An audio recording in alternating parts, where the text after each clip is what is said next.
What if the whispers in a storm weren't just the wind?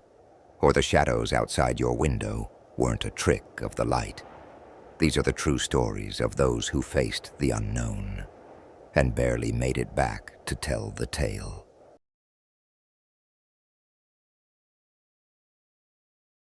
Chris, a 28-year-old snowmobiler, was an experienced adventurer who often sought solace in the vast, snowy backcountry of Montana. One January, he set out on a solo expedition, planning to map uncharted trails for his hiking group. Despite warnings about a severe storm approaching, Chris insisted he would be back before it hit. As night fell, the storm arrived earlier than predicted. Chris's snowmobile suddenly stalled, leaving him stranded miles from civilization. With no cell service and only basic supplies, he decided to walk toward a ranger station he remembered passing earlier. The snowfall thickened, and Chris struggled to keep his bearings in the whiteout conditions. Hours passed. Chris spotted a dim light flickering in the distance. It was a cabin, weathered and old, but a sanctuary. Inside, he found basic provisions, canned food, a wood stove, and a faded journal on the table. The journal belonged to a man named Robert, who detailed his own struggle with isolation in the cabin decades ago. Robert's last entry, however, was chilling. The storm doesn't come alone. It watches, waits, and takes. If you hear the wind speak, don't answer. Chris dismissed it as paranoia, but couldn't shake the eerie feeling. As he warmed himself by the fire, he began hearing faint whispers outside.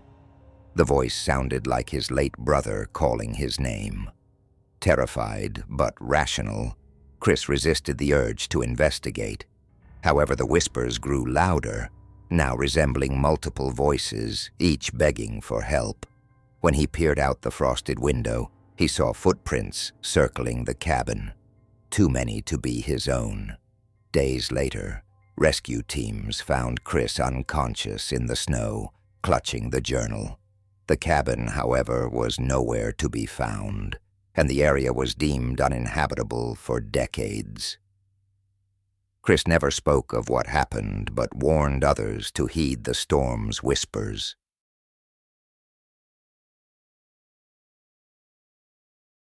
In the winter of 2015, a group of researchers set up an outpost in Alaska to study permafrost melting.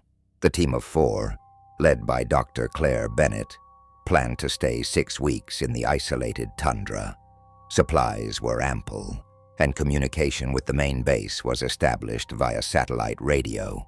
2 weeks in, strange phenomena began. Their weather equipment recorded sporadic temperature spikes that defied logic, rising by 40 degrees Fahrenheit for brief moments in the dead of night. Their satellite feed occasionally showed shadowy figures moving outside the station, but each time they checked, the area was empty. One night, while reviewing core samples in the lab, the team heard a loud bang. They rushed to find the storage unit door wide open, snow blowing inside. The tracks leading to the door were human but barefoot, impossible given the temperatures. Tensions escalated as team members began hearing voices. Mike, the youngest researcher, claimed to hear his mother calling for him outside. Another member, Elena, reported nightmares of being buried alive in the snow. Despite Claire's efforts to maintain order, paranoia took hold. When their generator failed during a severe blizzard, they were left without power or heat. Forced to ration dwindling supplies, the group grew more desperate. On the 4th night without power, Mike vanished. His snow boots and parka were found near the storage unit, but no tracks led away from the station. As the blizzard raged on, Claire and Elena discovered strange carvings on the walls of the outpost, resembling ancient symbols. Elena succumbed to frostbite, trying to escape, leaving Claire alone. When a rescue team finally arrived weeks later, they found the outpost abandoned. Footprints inside suggested Claire was alive until the final days, but no trace of her was ever found. Locals believe the outpost disturbed sacred land, awakening spirits that demand isolation as their domain.